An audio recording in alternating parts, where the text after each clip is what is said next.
विद्यार्थी मित्रांनो, सह्याद्री ट्युटोरियल्स मध्ये तुमचं स्वागत आहे. 3 महिन्यात टॉपर बनायचं आपल्याला. बनायचं आहे. बोर्डची एक्झाम आता जवळ आलेली आहे. आपला अजून काहीही अभ्यास नाहीये.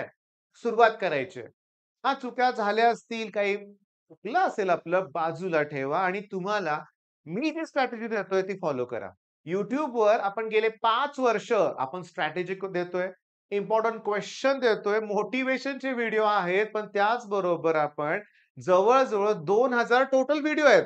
त्यातले खूप व्हिडिओ मध्ये मी मॅथ्स शिकवलंय, फिजिक्स आणि केमिस्ट्री. तिन्ही सब्जेक्ट मी शिकवतोय, तुम्हाला ते आवडतंय. तुम्हाला काही डाउट असतील तर या नंबरवर तुम्ही कॉल करताय, मी तुमचे डाउट सुद्धा क्लिअर करतोय. मला टॉपर बनायचं आहे. मला जमणार आहे ते. माझ्याकडे पुष्कळ वेळ आहे आणि मी सरांना म्हणजे मला फॉलो करून ते मी सांगेल ते तुम्ही करणार आहात आणि टॉपर बनायचं आहे. ओके. सुरुवात करूया आपण स्ट्रॅटेजीला.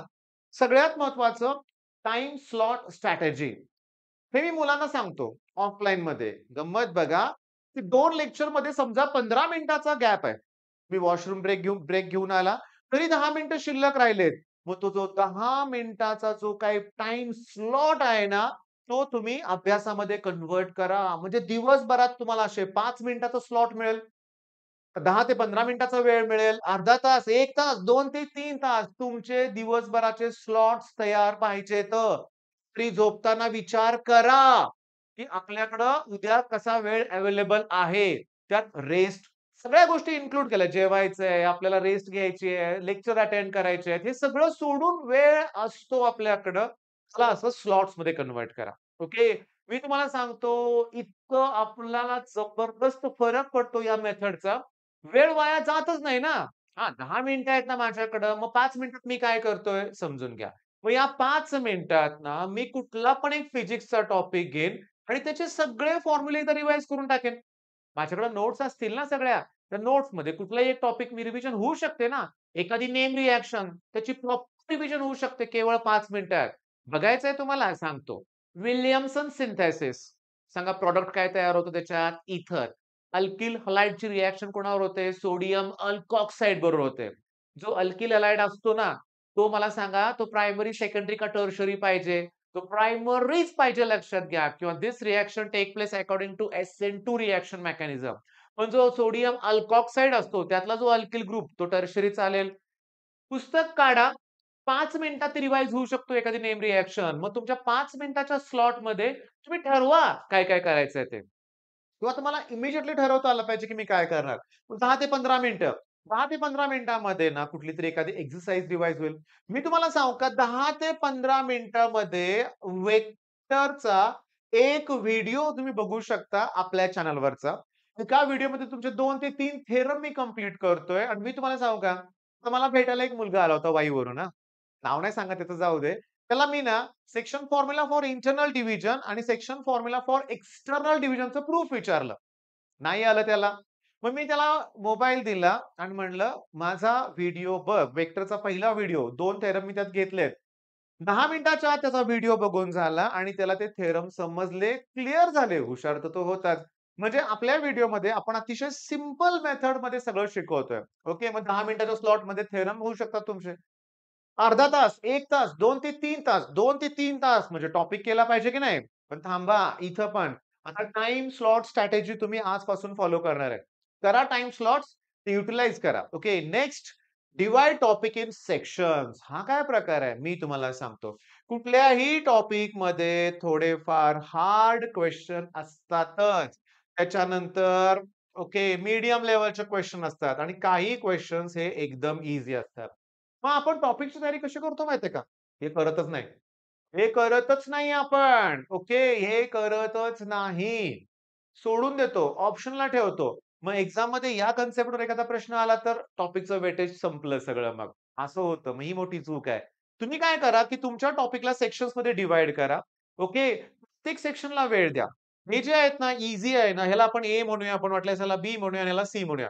तर ए मध्ये हार्ड क्वेशन्स असणार आहेत. त्यातही काही टिपिकल असणार आहेत. त्याला मग तुम्ही ए प्लस म्हणा. ओके. आलं का लक्षात?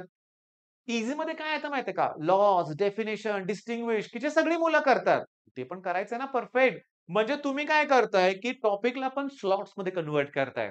मग असे वेगळे-वेगळे स्लॉट्स तुम्हाला करायचे आहेत. मग ईझीचा जो स्लॉट असेल, तो यातल्या छोट्या कुठल्यातरी स्लॉटमध्ये कन्व्हर्ट होईल ना, सांगा बघू बाळांनो?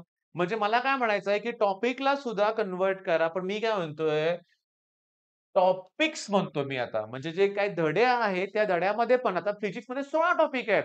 मग 16 मध्ये काही ईझी आहेत, काही मीडियम आहेत, काही हार्ड आहेत. मग त्या हार्डमध्ये तुम्हाला इलेक्ट्रोस्टॅटिक वाटू शकतो.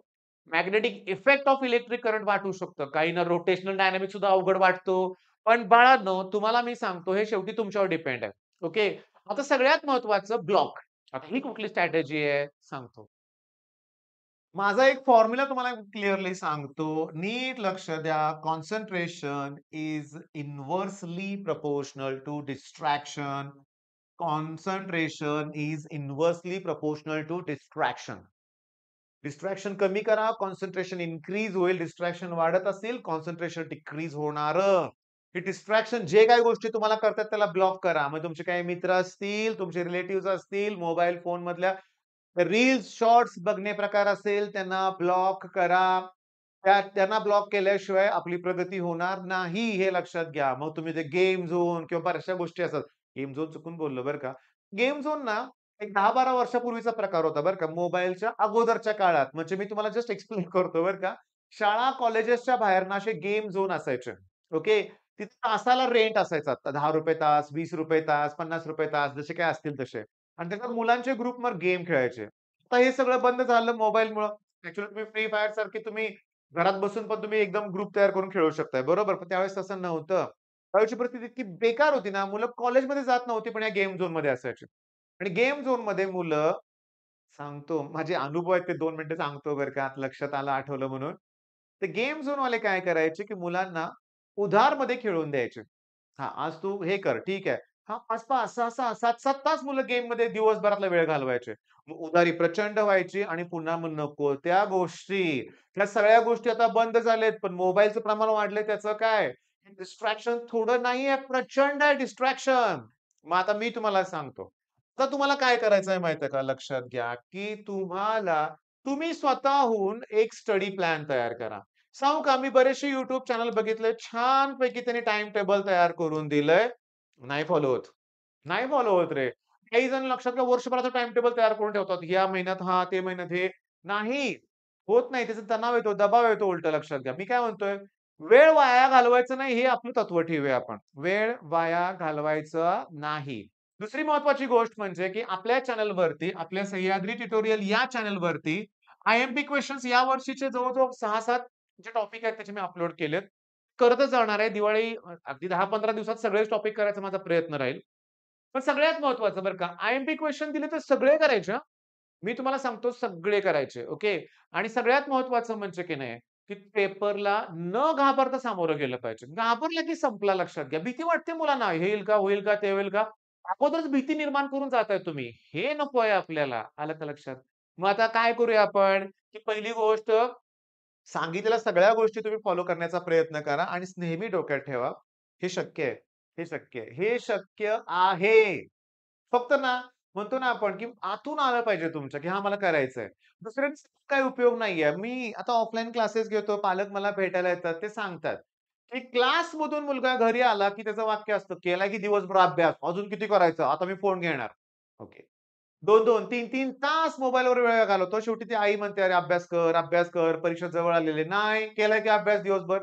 म्हणजे मॅक्सिमम मुलं काय करतायत माहितीये का, की त्यांना ते त्रासदायक वाटतं हे अभ्यास म्हणजे. त्यांना समजत नाहीये, की स्वतःसाठी करायचंय ते. त्यांना वाटते, की आई-वडील, हे क्लासचा शिक्षक त्रास देतात आपल्याला. पण रिॲलिटी तसं नाहीये. आमचा हेतू काय, की तुम्हीच तुमच्या भविष्यासाठी तो अभ्यास करायचा आहे. हां, आवड नाहीये ना, आवड नाही, ठीक आहे. ही 12वी कशी तरी कंप्लीट करा, सोडून द्या. नका इंजिनिअरिंगला जाऊ तुम्ही, नका शिकू. काय करायचं ते करा. हां, एवढं करा मात्र. घरातल्यांच्याकडून ₹1 घ्यायचा नाही. तुमची लाईफ कशी करायची तशी डेव्हलप करा. बिझनेस करायचा आहे, करा. स्वतःच्या हिमतीवर करा. नाहीये सोपं ते. आई-वडिलांच्या सपोर्ट शिवाय आयुष्य इतकं अवघड आहे ना, मी तुम्हाला लास्ट टाईम बघा 2-3 महिन्यापूर्वी एक्झाम्पल दिलं होतं. रिमांड होममध्ये साताऱ्यात एक स्टुडंट आहे. तो मला भेटला.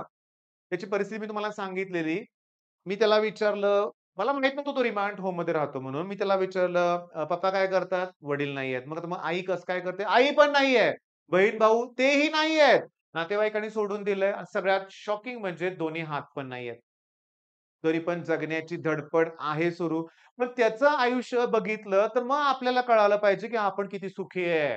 पण आपल्याला जर आपल्या आई-वडिलांचा त्रास वाटत असेल, ते आपल्याला अभ्यास कर, हे कर, ते कर, टॉर्चर करतात असं तुम्हाला वाटत असेल, तर चुकीचं आहे. मग तुम्ही अशा मुलांचं लाईफ बघा. तुमच्या लक्षात येईल, की आपण खूप सुखी आहे. पण आपल्याला धडपड केली पाहिजे. जोपर्यंत अंगात ताकद आहे, तोपर्यंत तुमचे आई-वडील तुम्हाला सांभाळणार. पण जेव्हा ते थकून जातील ना, तेव्हा तुमचं अवघड होईल. पण तोपर्यंत तुम्हाला स्वतःला एस्टॅब्लिश करायचं आहे. ओके. मग आजपासून अभ्यासाला सुरुवात करा. आपलं चॅनल फॉलो करा. All the best.